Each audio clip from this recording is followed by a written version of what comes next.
इसी में आएगा। चावंड शैली कहां पर है? सलूम्बर। इसमें उदय किसके काल में हुआ? महाराणा प्रताप के काल में। स्वर्ण काल किसका काल माना जाता है? अमर सिंह का काल। महाराणा प्रताप और अमर सिंह दोनों के समय चित्रकार कौन था? निसार देव।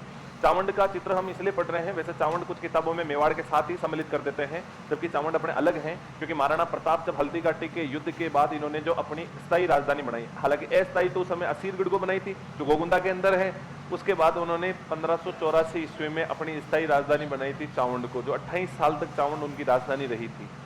तो महाराणा प्रताप तो राजधानी बनाते हैं, उसके 12 साल बाद उनकी मृत्यु हो जाती है, लेकिन अमर सिंह इसको जो है लगभग 28 वर्ष तक टोटल राजधानी रही, तो बाकी के समय अमर सिंह के समय राजधानी रही थी।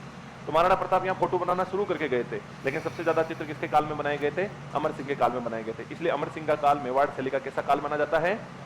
सॉरी, चावंड शैली का स्वर्ण काल माना जाता है। फिर लिखो अगली शैली, देवगढ़। लिखो अगली शैली, देवगढ़ शैली। छोटी सी शैली है, देवगढ़ भी बड़ी प्यारी सी शैली है। देवगढ़ को अपन और कौन सी कहते हैं? तो देवगढ़ को कहते हैं देवरिया शैली। देवगढ़ या देवरिया शैली। इस शैली को एक बार तुम देख लो, इसको बाद में बढ़ाना, ये समझ में नहीं आएगी वरना बढ़ा लो। देवगढ़ शैली या देवरिया शैली। अच्छा, ये शैली है कहां पर? तो अपने राजसमंद के अंदर। पता है देवगढ़ भी मेवाड़ का प्रथम श्रेणी का ठिकाना था। मेवाड़ में प्रथम श्रेणी के 16 ठिकाने थे, जिसमें से 4 ठिकाने चुंडावतों के पास थे, 12 ठिकाने मेवाड़ शासकों के पास थे। मेवाड़ शासक अपने हिसाब से अपने परिजनों को उसका क्या करते थे? जो भी अपने विश्वसनीय व्यक्ति थे उनको ठिकानेदार बनाते थे, वो वहां से टैक्स रेवेन्यू कलेक्ट करते थे, मेवाड़ रियासत में भेजते थे। लेकिन 4 ठिकाने चुंडावतों के पास थे, देवगढ़, इसके अलावा आमेर, इसके अलावा सलुम्बर और एक अपने बेगू। ये चारों ठिकाने चुंडावतों के पास थे। उसमें से ये देवगढ़ भी चुंडावतों के पास था। और ये देवगढ़ ठिकाना किसने बनाया था? तो ये ठिकाना बना था 1680 में। और 1680 में किसने ये ठिकाना बनाया था? तो जय सिंह ने।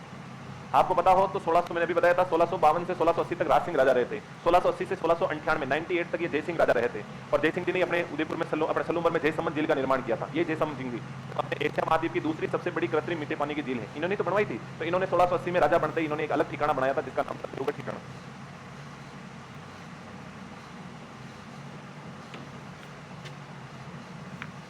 तो 1680 में ये अलग ठिकाना बना था। और इसके प्रथम ठिकानेदार कौन बने थे बच्चा? तो इसके प्रथम ठिकानेदार बने थे द्वारिका प्रसाद चुंडावत। प्रथम ठिकानेदार, और बच्चा प्रथम ठिकानेदार बने थे द्वारिका प्रसाद चुंडावत। ये द्वारिका प्रसाद चुंडावत इनके प्रथम ठिकानेदार थे। इन्हीं का काल इस शैली का उदय का काल माना जाता है और इन्हीं के काल इस शैली का स्वर्ण काल माना जाता है। मतलब आपसे अगर ये पूछे कि किस शासक का काल देवगढ़ शैली का स्वर्ण काल माना जाता है, तो शासक कौन हो जाएगा? जय सिंह। किस ठिकानेदार का काल इसका स्वर्ण काल माना जाता है? तो द्वारिका प्रसाद चुंडावत, क्योंकि उस समय मेवाड़ के राजा तो कौन थे? जय सिंह। लेकिन यहाँ के देवगढ़ के ठिकानेदार कौन थे? द्वारिका प्रसाद चुंडावत। इनके काल में यहाँ पर फोटो बनाए गए। इसके उपनाम है और इस शैली को क्या कहते हैं? तो इसे कहते हैं मिश्रित शैली, और इसे ही हम बोलते हैं कॉकटेल शैली। इसे अपन मिश्रित शैली भी कहते हैं और इसे कॉकटेल शैली के नाम से भी जानते हैं। कॉकटेल का मतलब तो तुम समझ ही गए होंगे, बाकी तुम जल्दी समझदार हो, कॉकटेल में तो तुम जल्दी समझ जाते हो। क्या होता है कॉकटेल? सब समझ में आ रहा है तुम्हें? कॉकटेल का मतलब 2-3 अलग अलग ब्रांड को मिक्स करके जो तैयार करके लिया जाता है, उसी को हम क्या कहते हैं? कॉकटेल। जैसे मौसमी, पाइनएप्पल, इन सबका जूस एक साथ तैयार करके लेना, तो वो हमारा क्या हो गया है? कॉकटेल। कॉकटेल का मतलब मिक्सअप। अब देखो तुम बाकी के तुम अलग सोच रहे हो, मुझे पता है तुम्हारी फीलिंग्स क्या है, जो बाकी मेरी फीलिंग्स तो कॉकटेल के लिए, क्योंकि मैं तो वही मौसमी और पाइनएप्पल वाला जूस पीता हूं ना, तो मुझे तो वही कॉकटेल याद आएगा। तो कॉकटेल का मतलब होता है 2-3 अलग अलग ब्रांड का मिक्सअप। अपने क्या कहलाता है? कॉकटेल कहलाता है। जैसे देखो ये बच्चा अपने देवगढ़ है। अगर मैं देवगढ़ की बात करूं तो देवगढ़ के ऊपर है ना, इधर से प्रभाव डालती है इस पे मारवाड़ शैली। इसके इधर से कौन डाल रही है? मारवाड़। ऊपर से कौन डालती है? ढूंढाड़। और नीचे से कौन डालती है? मेवाड़। तो मेवाड़, मारवाड़ और ढूंढाड़ तीनों ही शैलियों का इसके ऊपर क्या प्रभाव पड़ रहा है? तो मेवाड़ शैली, मारवाड़ शैली और ढूंढाड़ शैली, तीनों शैलियों का प्रभाव हमारे कौन सी शैली पर पड़ता है? देवगढ़। इसीलिए अपन इसको नाम ही क्या दे दिया? मिश्रित शैली नाम दे दिया। अच्छा, इसे प्रकाश में लाने का श्रेय, इस शैली को प्रकाश में कौन लेकर के आया था? श्रीधर अंधारे। खुद का नाम अंधारा है, लेकिन शैली को किसमें लाया? अंधारा किसमें ला रहा है? अंधारा किसमें ला रहा है? अंधेरा आता है तभी क्या आता है? प्रकाश। उजाला नहीं, प्रकाश। बताओ, अंधेरा आएगा तभी क्या आएगा? प्रकाश आएगा। तो श्रीधर अंधारे इसको किसमें लेके आ रहे हैं? प्रकाश में लेके आ रहे हैं। फिर देखो इसके चित्रकार बढ़िया गजब गजब के चित्रकार हैं। कौन बनेगा करोड़पति? ये यहाँ के क्या हैं? चित्रकार, केबीसी। तो आपसे पूछ ले कौन बनेगा करोड़पति? किस शैली के चित्रकार हैं? देवगढ़ शैली के। के से कौन? बी से बनेगा, सी से करोड़पति। याद रखना, के से कंवड़ा, और कंवड़ा भी कौन सा है? प्रथम। फिर यहाँ क्या आ गया? कंवड़ा द्वितीय। तो यहाँ 2 तो कंवड़े थे। एक कंवड़ा प्रथम था, एक कंवड़ा द्वितीय था। फिर बे से बेजनाथ, एक कौन था? बी से बेजनाथ। और एक सी से चोखा, एक चोखो, वो चोखो। एक तो बिल्कुल कंवड़ा और एक चोखा, दोनों ही कहां पर है? अपने देवगढ़ में। कंवड़ा भी देवगढ़ में और चोखा भी देवगढ़ में, दोनों ही अपने देवगढ़ में। याद रख लेना तुम। इधर देखो ना, तुम उसी में घुस जा टीवी में, उसी में माथा फंसा ले। अच्छा फिर देखो यहाँ पर भित्ति चित्रों के लिए फेमस है, और भित्ति चित्रों के लिए अभी थोड़ी देर पहले मैंने कहा था अज्जारारी ओगरी। और ऐसा नहीं है कि बच्चा एक बार परीक्षा में कोई सवाल आ गया तो रिपीट नहीं होता है। मैं यूट्यूब पर सवाल कराता हूँ डेली, आपने देखा होंगे बहुत सारे सवाल ऐसे होते हैं जो 10 से 10 परीक्षाओं में रिपीट हुए होते हैं। इसका मतलब अज्जारारी ओगरी पिछली बार आ गया तो ये मैं सोचना कि गुरुजी वो तो आगे अब थोड़ी आएगा, अब भी आ सकता है। पिछली बार मान लीजिए वो पीटीआई में आया तो इस बार सेकंड ग्रेड में आ सकता है, हो सकता है पीटीआई में रिपीट हो जाए बहुत बार। तो अज्जारारी ओगरी और मोती महल ये दोनों ही यहाँ पर किसके लिए फेमस है? भित्ति चित्रों के लिए फेमस है। इसके अलावा बच्चों यहाँ पर राजसी ठाट बाट के चित्र बने हुए हैं, राजसी ठाट बाट के चित्र बने हुए हैं। जिसके राजसी ठाट बाट होते हैं वही क्या ले सकते हैं? कॉकटेल। बाकी तो 40 रुपए की सीसी का भी जुगाड़ करना पड़ता है। बताओ जिनके राशि ठाट बाट होंगे वही तो 2-3 ब्रांड को मिक्स करके ले सकते हैं। हर किसी से लिया जाता है क्या? नहीं। लाल ढक्कन के लिए भी व्यवस्था करनी पड़ती है कि नहीं करनी पड़ती है? 10-10 रुपए कहीं से जुगाड़ करके फिर वो लाल ढक्कन लाया जाता है। यहाँ पर खूब पैसे हैं इनके पास, खूब पैसे हैं, राशि ठाट बाट है। तो राजस्थान की वह कौन सी शैली जिसमें राशि ठाट बाट के चित्र हैं? देवगढ़। इसमें अलावा देवगढ़ से सवाल नहीं बनेगा हमारे, आएंगे तो यहीं से आएंगे वरना आएंगे ही। लिखो देवगढ़ शैली। कॉकटेल का मतलब पेंट, ब्रांड, ब्लैक डॉग, 100 पाइपर्स और तो मुझे नहीं पता। एक बात बताओ, बहुत बार बारात में नहीं जाते, ब्याह नहीं करते तो बारात में तो जाते ही ना, तो इसका मतलब कोई नाम बता दीजिए, इसका मतलब पी रखिए टोपो जी के बिल्कुल। अरे मैं तो उदाहरण दे रहा हूं तेरे को। लिखो देवगढ़ शैली राजसमंद। अब लिखो थोड़ा सा, ये हो गया क्या? अगली शैली हेडिंग डालो तुम, नाथद्वारा शैली। अगला हेडिंग डालो नाथद्वारा शैली, नाथद्वारा शैली। और नाथद्वारा शैली अपने कहां पर है? तो हेडिंग डालो राजसमंद। हेडिंग डालो बेटा नाथद्वारा शैली, और नाथद्वारा शैली अपने कहां पर है? राजसमंद। नाथद्वारा शैली अपने कहां पर है? राजसमंद। क्या बच्चों नाथद्वारा शैली की बात करें तो नाथद्वारा शैली अपने राजस्थान में कहां पर है? राजसमंद के अंदर। ये जो शैली है इसका उदय और स्वर्णकाल एक ही राजा का काल माना जाता है। और किसका काल माना जाता है? राज सिंह जी का काल। तो लिख लो राज सिंह जी का काल।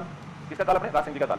राज सिंह जी प्रथम सेकंड नहीं है, राज सिंह जी थे, मेवाड़ में एक ही राज सिंह जी हुए हैं, तो इनके काल में उदय हुआ और इन्हीं का काल ऐसे ही कर दो स्वर्ण काल। समझ गए ना? या ऐसे लिखा हूं, नाथद्वारा शैली का उदय हुए स्वर्ण काल राज सिंह जी का काल माना जाता है। समझ गए? Very good. फिर लिखो वल्लभ संप्रदाय। वल्लभ संप्रदाय का सर्वाधिक प्रभाव पड़ता है राजस्थान की। वैसे 3 शैलियों पर वल्लभ संप्रदाय का प्रभाव पड़ता है, लेकिन सबसे ज्यादा प्रभाव नाथद्वारा पर पड़ता है। वल्लभ संप्रदाय का प्रभाव हमें किशनगढ़ पे भी मिलेगा, वल्लभ संप्रदाय का प्रभाव कोटा पे भी मिलेगा, लेकिन वल्लभ संप्रदाय का सबसे ज्यादा प्रभाव जो पड़ता है वो किस पर पड़ता है? नाथद्वारा पर पड़ता है, सबसे ज्यादा प्रभाव पड़ता है। आगे यहां भगवान श्री कृष्ण, यहां भगवान श्री कृष्ण के बाल स्वरूप, यहां भगवान श्री कृष्ण के बाल स्वरूप के सर्वाधिक चित्र है। यहां भगवान श्री कृष्ण के बाल स्वरूप के सर्वाधिक चित्र हैं। राजस्थान की वह कौन सी शैली जहां भगवान श्री कृष्ण के बाल स्वरूप के सबसे अधिक चित्र हैं? तो कौन सी शैली अपने? नाथद्वारा शैली। नाथद्वारा शैली में हमें कैसे चित्र सबसे अधिक देखने को मिलते हैं? भगवान श्री कृष्ण जी के बाल स्वरूप के चित्र हमें सबसे अधिक देखने को मिलते हैं। फिर देखो पर्दे पर श्री कृष्ण के बाल, पर्दे पर श्री कृष्ण के चित्र क्या कहलाते हैं? पिछवाइयां। यहां पर जो पर्दे पर श्री कृष्ण जी के बाल स्वरूप के चित्र उन्हें क्या कहते हैं? पिछवाइयां कहते हैं। आगे नायिका को दासी के रूप में दर्शाया गया। मतलब जो यहां पर नायिका, लड़कियों के जो चित्र बने हुए हैं उनको क्या बताया गया? दासियां बताया गया है कि श्री कृष्ण जी की वो क्या है? दासी है। और आपको तो पता ही है भगवान श्री कृष्ण की अपन मानते भी यही हैं, अपन जाते हैं प्रभु हम तो आपके दास हैं। लड़कियां कहती है प्रभु हम तो आपकी दासी हैं, अपनी कृपा बनाए रखना। तो भगवान श्री कृष्ण बचपन में इतने मतलब यूं मनमोहक थे कि जो वहां की गोपियां थी वो दासी की तरह उनकी एक झलक देखने के लिए तरसा करती थी कि कैसे भी करके कान्हा बस एक झलक दिखा दे। तो इस प्रकार दासी जो थी, दासी के रूप में इनको दर्शाया गया। और आंखों के अंदर क्या है? तो अलायसपन, अलायसपन वो मोती लिए हुए हैं। मोती का मतलब, अलायसपन का मतलब होता है आंखें आधी झुकी झुकी हुई है।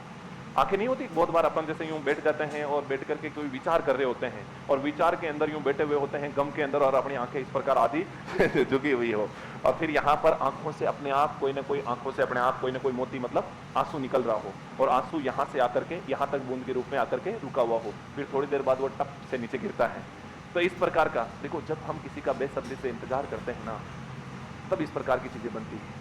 और कान्हा श्री कृष्ण जी इतने मनमोहक थे कि गोपियां वाकई उनकी एक झलक देखने के लिए इस प्रकार तरसा करती थी। इसलिए नायिका को यहाँ पर दासी के रूप में, और उनकी आंखों में क्या है? अलायसपन, और आंखों से क्या टपक रहा है? मोती। मोती यहाँ पर किसके लिए प्रयोग में किया गया है? आंसू के लिए किया गया है। तुम इसको इमेजिन कर सकते हो, फील कर सकते हो। फील तो कर रहे हो ना तुम? लिखो आगे, नायिका की आंखों में नायिका की आंखों में,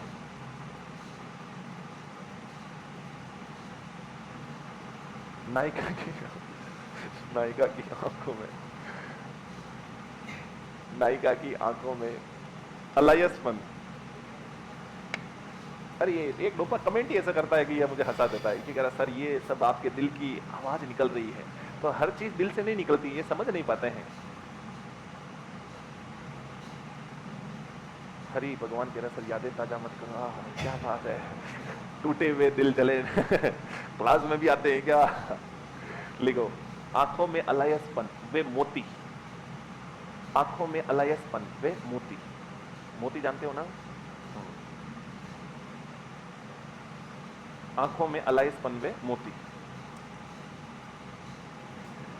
आगे लिखो, यशोदा माता के सर्वाधिक चित्र।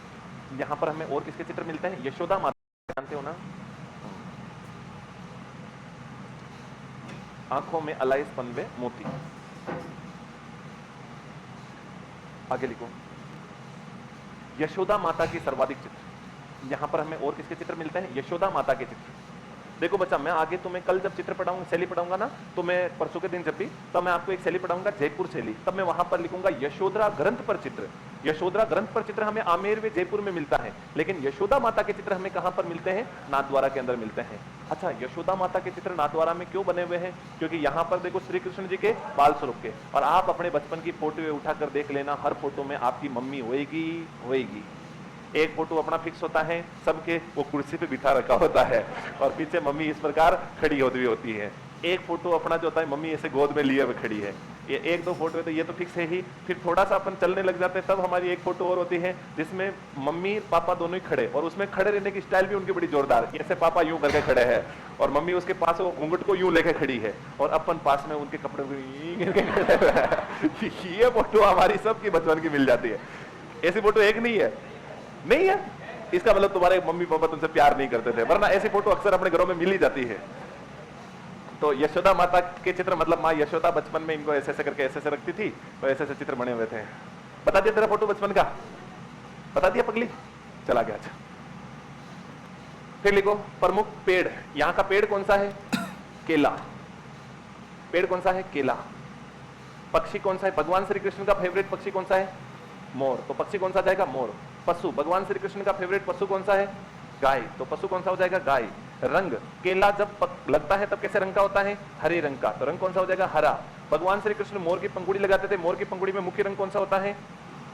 बैंगनी। यहां पर नीला कह सकते हैं, नीला, हरा, नीला। केला, पेड़ कौन सा है? केला। पक्षी कौन सा है? भगवान श्री कृष्ण का फेवरेट पक्षी कौन सा है? मोर। तो पक्षी कौन सा जाएगा? मोर। पशु, भगवान श्री कृष्ण का फेवरेट पशु कौन सा है? गाय। तो पशु कौन सा हो जाएगा? गाय। रंग, केला जब लगता है तब कैसे रंग का होता है? हरे रंग का। तो रंग कौन सा हो जाएगा? हरा। भगवान श्री कृष्ण मोर की पंखुड़ी लगाते थे, मोर की पंखुड़ी में मुख्य रंग कौन सा होता है? बैंगनी। यहां पर नीला कह सकते हैं, नीला, हरा, नीला, और पीला भी यहां पर रंग है, हरा, नीला, पीला।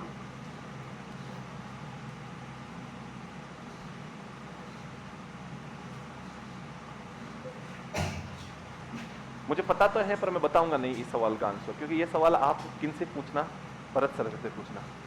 अमीर खुसरो की किस रचना में अलाउद्दीन खिलजी ने चित्तौड़ पर आक्रमण किया, जिसकी जानकारी मिलती है? बताऊंगा नहीं मैं। दोनों ही रचनाएं मुझे पता है, खजाइन उल फतूह है, तारीख अल्लाई, पर बताऊंगा नहीं। इसमें भी दो रचनाएं है ना, खजाइन उल फतूह और तारीख अल्लाई, पर बताएंगे आपको भरत सरी। अरे नहीं बताया मैंने, दोनों रचनाओं के नाम बताए, मैंने ये नहीं बताया कि कौन सी रचना में है। आगे लिखो, महिला चित्रकार। नाथद्वारा में महिला चित्रकार कौन है? महिला चित्रकार कमली और इलायची। कमली और इलायची। पहले लड़कियों के नाम ऐसे होते थे, ठाकुरी, कमली, इलायची। आजकल एंजल प्रिया होती है, पहले एंजल प्रिया कहां होती थी? पहले तो कमली इलायची होती थी। बाकी चित्रकार कौन है यहां पर? नारायण।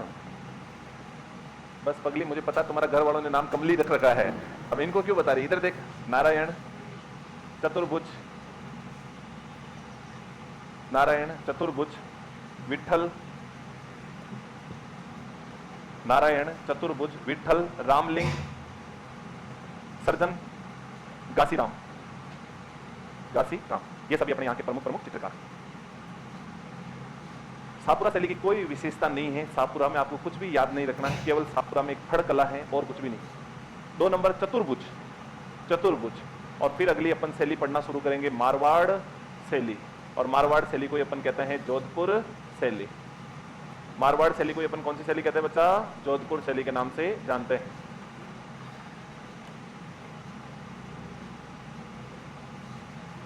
कुछ सूचना उचना, कुछ बाटा बुटा करना, ले और फिर जाए। बहुत बहुत धन्यवाद। जय हिंद, जय भारत, जय जय राजस्थान।